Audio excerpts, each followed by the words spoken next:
It's more than just a pretty face. It is a pivotal part of your health and the health of your children.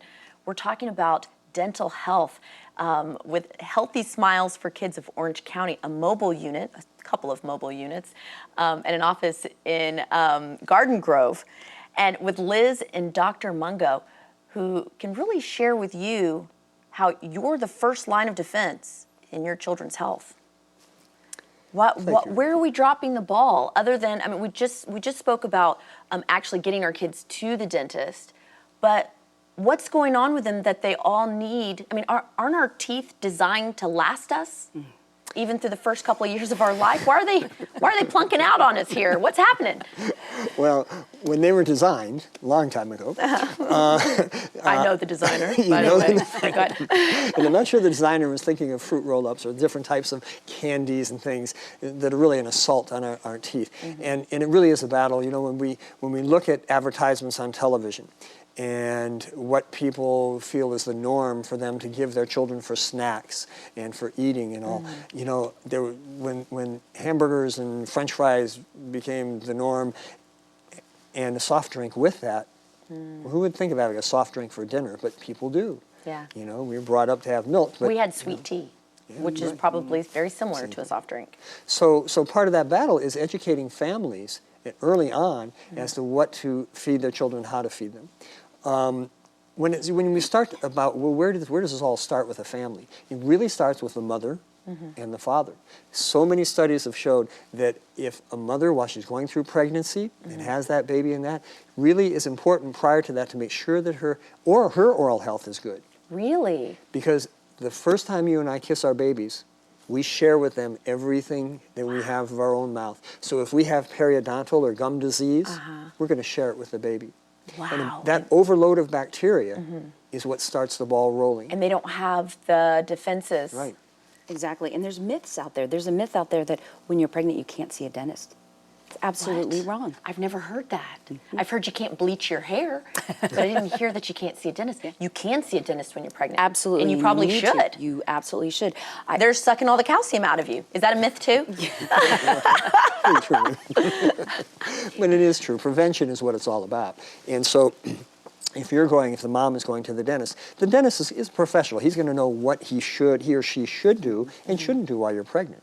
So you're not going to overload with x-rays and things like that. But normal cleanings, checking things before they get out of, it's 9 months, it's a long time, things can get out of hand. You don't want to be sharing all this with your baby. And so you're it is going to be important. you might be too busy after you have the baby to think about it. Exactly, you're too tired to go. So it's important that mom has good oral health and that dad has good oral health. It's important to know that when today's world, where mom is a professional, dad's a professional, they're both working, well, shortly, everybody's back to work. And now we have a nanny or we have grandma and grandpa taking care of the baby. It's important that they are aware of what we should be giving our babies and not. So education goes towards beyond the immediate family. It's the caretakers. So the food and the health of the initial caretakers are the initial breakdown.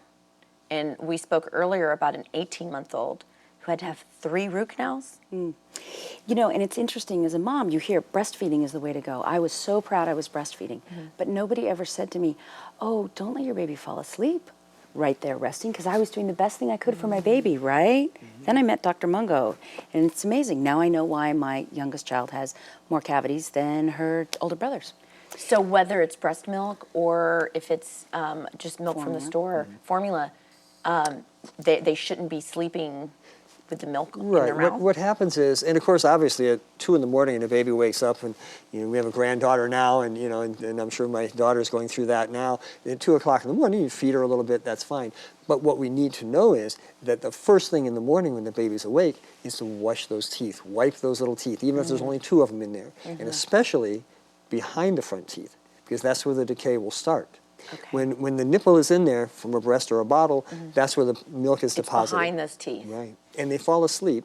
And then, of course, you know yourself at night sometimes you might get up and take a little water because you're dry. When your salivary flow, the flow of all your saliva slows down when you're asleep. So this milk will just cake onto these teeth. And by 18 months of age, we're going to Chalk Children's Hospital or in our Smile Center in Garden Grove, and the anesthesiologists have to help us by putting the children to sleep so we can fix them. Wow, that's so young to have dental problems like that. Well, and even sharing, we always say don't share drinks, don't do those things. I mean, a busy mom, pacifier drops, you pick it up, you wash it yourself and put it in. I'm transferring the germs right there. I'm making my baby sick by doing that.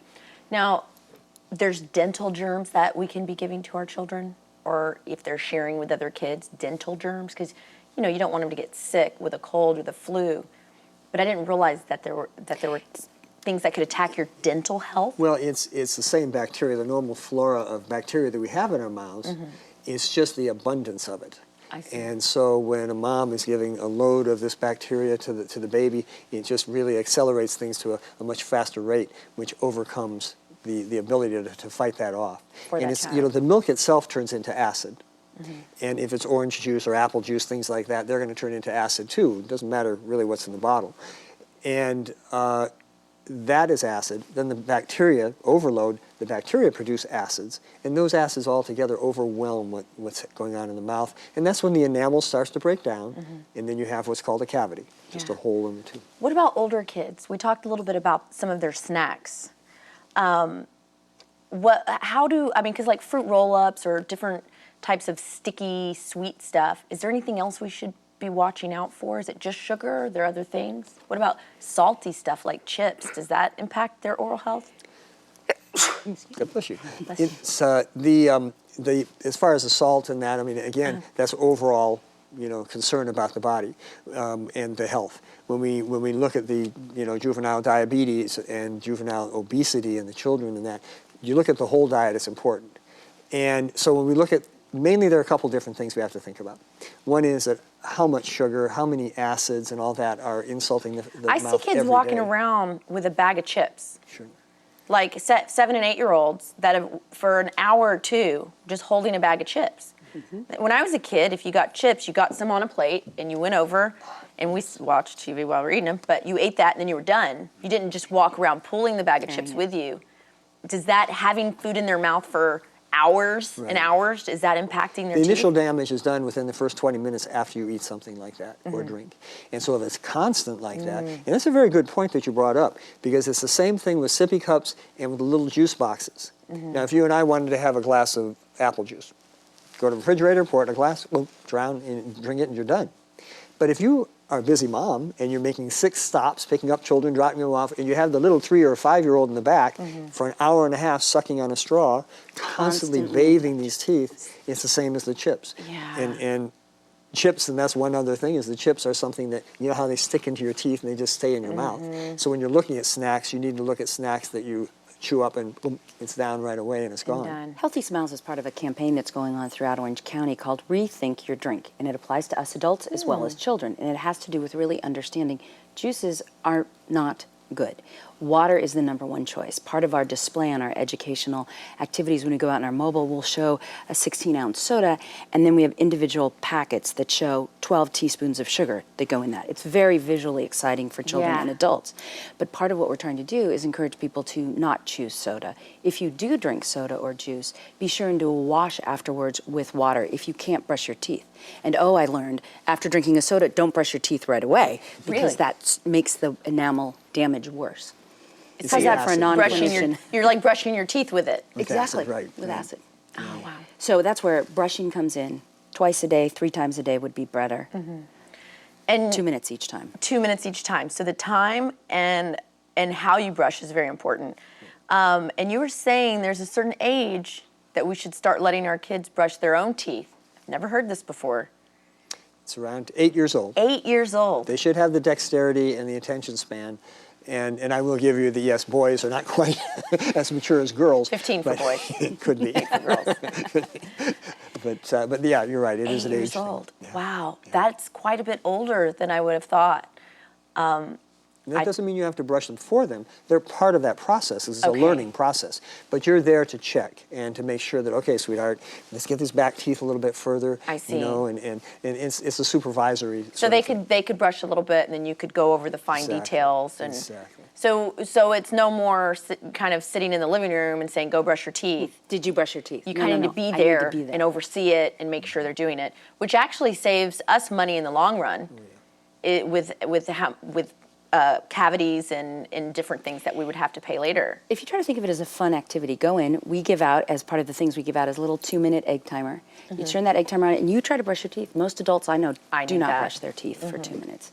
And that's an important thing. And we're not saying you're not going to cut out sweets all the time. Just avoid the gooey, gummy caramel, the hard candies that can damage your teeth.